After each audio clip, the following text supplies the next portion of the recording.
একটি ছোট মেয়ে লাল জামা পরে কবরস্থানে দাঁড়িয়ে ক্যামেরার হাতে তার বাবা মার কবরের ছবি তুলছিল। কিন্তু হঠাৎ সে দেখতে পায় এক ভয়ঙ্কর দৃশ্য। এক মুখ ঢাকা লোক ছুরি হাতে একটি লোককে খুন করছে। মেয়েটি ভয়ে থরথর করে কাঁপতে থাকে এবং দৌড়ে যায় তার চাচা গাড়ির দিকে। কিন্তু গিয়ে দেখে চাচা গাড়িতে নেই। বাধ্য হয়ে সে আবার কবরস্থানের দিকে ফিরে আসে এবং সেখানে দেখতে পায় ওই লোকটি তার চাচাকেও মেরে ফেলেছে। সে চিৎকার করে দৌড় দেয় এবং ছুটতে থাকে আশেপাশে সাহায্যের আশায়। পাশে এক বাড়ির মধ্যে সে ঢোকার চেষ্টা করে। সেখানে জ্যাক নামের এক লোক তাকে বাধা দেয়। সে জিজ্ঞেস করে, কি হয়েছে তোমার? কিন্তু কথা শেষ হওয়ার আগেই একটি গুলি আসে লাগে জ্যাকের পায়ে। বাইরে দাঁড়িয়ে আছে খুনি। জ্যাক তাকে ভিতরে নিয়ে যায় এবং জানলা দরজা আটকে দেয়। মেয়েটি জ্যাককে সবকিছু খুলে বলে এবং ক্যামেরার ফিল্মটি দেয়। জ্যাক সেই ফিল্মটি প্লাস্টিকের ব্যাগে ভরে টয়লেটের ট্যাঙ্কির মধ্যে লুকিয়ে রাখে। এরপর জ্যাক খুনিকে আটকানোর জন্য একটি ফাঁদ পাতে। ভাঙা লাইট ছড়িয়ে দেয় সিঁড়িতে, যাতে খুনি সে উপরে না আসতে পারে। এভাবে রাত ঘনিয়ে আসে। ঠিক তখন বাইরের লাইট জ্বলে ওঠে এবং খুনি বুঝতে পারে জ্যাকের স্ত্রী এসেছে। খুনি বলে, মেয়েকে দাও, না হলে তোমার বউকে আমি উপরে পাঠিয়ে দিব। জ্যাক কাঁপা কাঁপা হাতে মেয়েটিকে বন্দুক ধরিয়ে খালি হাতে নিচে নেমে আসে।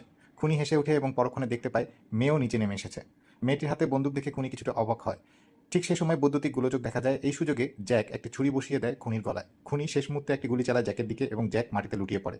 মেয়েটি ধীরে ধীরে এগিয়ে আসে এবং বন্দুকের নখ দিয়ে খুনির দিকে তাক করে। ট্রিগার চাপে, কিন্তু কোনো গুলি আসে না। খুনি ফিসফিস করে বলে, খালি বন্দুক দিয়ে আমাকে বোকা বানাতে চাও? এরপর ধীরে ধীরে খুনি শেষ নিঃশ্বাস ত্যাগ করে।